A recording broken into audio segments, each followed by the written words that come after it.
പുതുതായി വാഹനം വാങ്ങുന്ന ആളുകൾക്ക് രജിസ്ട്രേഷൻ സർട്ടിഫിക്കറ്റ് കിട്ടുന്നില്ല. 7.5 ലക്ഷത്തോളം ആളുകൾക്ക് ഡ്രൈവിംഗ് ലൈസൻസ് ഇപ്പോൾ പെൻഡിംഗ് ആണ് എന്ന് പറയുന്നു. പ്രിൻറ്റിങ്ങിനുള്ള കാർഡ് വിതരണം ചെയ്യുന്ന കമ്പനിക്ക് മോട്ടോർ വാഹന വകുപ്പ് ഏതാണ്ട് കുറേ കോടികൾ, ഏതാണ്ട് 8 കോടിയോളം രൂപ കൊടുക്കാനുണ്ട്. അതുകൊണ്ടാണ് ഈ സർട്ടിഫിക്കറ്റ് പ്രിൻ്റ് ചെയ്യുന്നില്ല എന്ന് പറയുന്നത്. വലിയൊരു പ്രതിസന്ധിയാണ്. രാവിലെ മോർണിംഗ് ഷോയിലും കുറച്ചധികം പ്രേക്ഷകർ ഇതിനെക്കുറിച്ച് പറഞ്ഞു. നമ്മൾ മന്ത്രി തലത്തിലും ഈ കാര്യം നമ്മൾ ഈ ആഴ്ച ചർച്ച ചെയ്യും.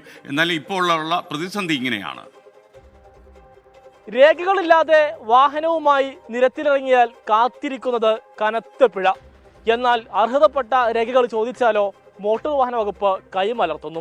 നവംബർ 16-നാണ് ഡ്രൈവിംഗ് ലൈസൻസിന്റെ അച്ചടി നിർത്തിയത്. 23-ന് RC ബുക്ക് പ്രിന്റിംഗും നിർത്തി. 8 കോടിയോളം രൂപ സർക്കാർ കുടിശ്ശിക വരുത്തിയതോടെയാണ് കരാറെടുത്ത സ്വകാര്യ കമ്പനി പ്രിന്റിംഗ് അവസാനിപ്പിച്ചത്. RC കിട്ടാത്തതിനാൽ ടെസ്റ്റ് നടത്തൽ, പെർമിറ്റ് എടുക്കൽ, വാഹന കൈമാറ്റം എന്നിവ നടക്കുന്നില്ല. മറ്റു സംസ്ഥാനങ്ങളിലേക്ക് പോകേണ്ട വാഹനങ്ങളും പ്രതിസന്ധിയിലായി. ഒരു ദിവസം 30,000-ഓളം പ്രിന്റുകളാണ് ഇറങ്ങേണ്ടത്. അത് 3 മാസമായിട്ട് നിലച്ചിരിക്കുകയാണ്. RC കിട്ടാഞ്ഞാൽ വളരെ ബുദ്ധിമുട്ടാണ്.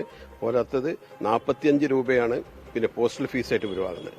200 രൂപ പ്ലാസ്റ്റിക് കാർഡിന്റെ ഈ പേയ്മെന്റ് വാങ്ങും. 245 രൂപ പിന്നെ ഓരോ ഉടമയോടും. അത് ഏകദേശം ഞാൻ മനസ്സിലാക്കിയെടുത്തോളം ഏകദേശം 30,000-ഓളം RC പ്രിന്റുകൾ വരുമ്പം 245 × 30 ആകുമ്പം ഏകദേശം 50 ലക്ഷം രൂപയോളം സർക്കാരിന് ഇതിന് വരുമാനമാണ്. പക്ഷേ സർക്കാർ ഈ സ്വകാര്യ കമ്പനികൾക്കും പോസ്റ്റൽ ഡിപ്പാർട്ട്മെന്റിനും വളരെ തുച്ഛമായ എമൗണ്ടാണ് കൊടുക്കുന്നത്. 3 കോടിയോളം രൂപ തപാൽ വകുപ്പിനും കുടിശ്ശികയാണ്. ലൈസൻസ്, RC എന്നിവയ്ക്ക് അപേക്ഷിച്ചവർ മുൻകൂറായി 245 രൂപ അടച്ചാണ് കാത്തിരിക്കുന്നത്. 7 ലക്ഷത്തോളം ആളുകൾക്ക് ലൈസൻസ് ലഭിക്കാനുണ്ടെന്നാണ് കണക്ക്. പണമടച്ചിട്ടും രേഖകൾക്ക് വേണ്ടി കാത്തിരിക്കേണ്ടി വരുന്നത് നീതി നിഷേധമാണ്. ഈ അനീതി എന്ന് അവസാനിപ്പിക്കുമെന്നെങ്കിലും സർക്കാർ പറയാൻ തയ്യാറാകണം. മലപ്പുറത്തു നിന്നും സമീർ ബിൻ കരീം, 24. പൊതുജനം കഴുതയല്ല സാർ. ലൈസൻസിനും RC ബുക്കിനും മുൻകൂറായി പണം അടച്ചിട്ട് കാര്യമില്ല. 7 ലക്ഷത്തോളം ആളുകൾ ലൈസൻസിനായി ഇപ്പോഴും കാത്തിരിക്കുന്നെന്നാണ് മനസ്സിലാക്കുന്നത്. ലൈസൻസ് ഒന്നും ഇപ്പോൾ പ്രിന്റ് ചെയ്യുന്നില്ല എന്നാണ് അറിയുന്നത്. ഈ പ്രിന്റ് ചെയ്യേണ്ട കമ്പനിക്ക് 8 കോടി രൂപയോളം കുടിശ്ശിക വരുത്തിയിരിക്കുന്നുണ്ട്. അവരിപ്പോൾ പ്രിന്റിംഗ് പരിപാടി നിർത്തിവെച്ചിരിക്കുകയാണ്. അപ്പോൾ ഇനി പൈസ കിട്ടിയാൽ പ്രിന്റ് ചെയ്യാം എന്ന രീതിയിലാണ് ഈ കമ്പനികൾ പറയുന്നത്. അപ്പോൾ ഇതിനെക്കുറിച്ച് നമ്മൾ പ്രതികരണങ്ങൾ എന്തായിരിക്കുമെന്ന് ജനങ്ങളോട് ചോദിച്ചു. അവരിങ്ങനെയാണ് നമ്മുടെ മുഖത്ത് നോക്കി പറഞ്ഞത്. ഇതുകൊണ്ടുള്ള വിഷയം എന്ന് വെച്ചാൽ ഇപ്പം എൻ്റെ വണ്ടി അവിടെ കടന്നിട്ട് റൂട്ടുമൊക്കെ ഇറക്കാൻ പറ്റില്ല. ഒന്ന്, അതിന് ഇൻഷുറൻസ് ഇല്ല. 2, പേര് മാറാത്തതുകൊണ്ട് പെർമിറ്റും കിട്ടുന്നില്ല. ഇത് ഓടണ്ടേ? ഈ ഒരു കൊല്ലം ടാക്സും ഇൻഷുറൻസും ഭീമമായ സംഖ്യകളാണ് നമുക്ക് വരുന്നത്. ഇത്തരത്തിലൊക്കെ നമ്മൾ ഈ പൈസ അടച്ചിട്ടാണ് ഈ മാസങ്ങൾ നമ്മളെ വീട്ടിലിടുന്നത്.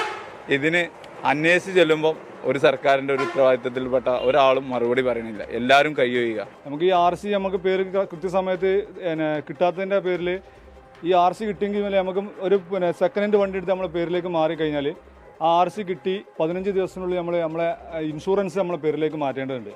ഈ ഇൻഷുറൻസ് മാറ്റാൻ നമുക്ക് പ്രയാസമാണ്. ഈ RC കിട്ടാതെ എങ്ങനെ നമ്മൾ മാറ്റും? ആ ഇൻഷുറൻസ് മാറ്റാതെ മറ്റൊരാളുടെ പേരിൽ ഇൻഷുറൻസിൽ നമ്മൾ വാഹനം ഓടിച്ചു കഴിഞ്ഞിട്ട് അതിൽ എന്തെങ്കിലും അപകടം സംഭവിച്ചു കഴിഞ്ഞാൽ നമുക്ക് ഇൻഷുറൻസ് കിട്ടുന്നില്ല.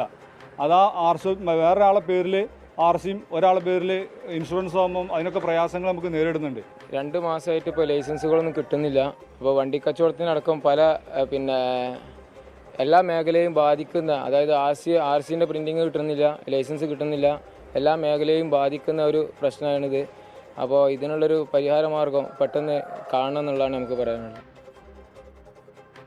ചില പ്രേക്ഷക പ്രതികരണങ്ങൾ വന്നിട്ടുണ്ട്. മുഹമ്മദ് അനു യൂട്യൂബിൽ പറഞ്ഞിരിക്കുകയാണ്, SKN അരിവില്ല, കൂടുന്നെങ്കിൽ കൂടട്ടെ, എല്ലാവരും നെൽകൃഷിയിൽ പ്രതിവിധി കണ്ടെത്തുകയല്ല വേണ്ട എന്നാണ് പറയുന്നത്. അലക്സ് മീഡിയ പറയുന്നു, പൊന്ന് SKN കേരളം ആദ്യമായി കടന്നു പോകുന്ന ഒരു ഞെരുക്കത്തിൻ്റെ സമയമാണ്. വല്ല നോർത്തിലും ആയിരുന്നെങ്കിൽ ഇതൊക്കെ ശീലമായി പോയെന്നാണ് അദ്ദേഹം പറയുന്നത്.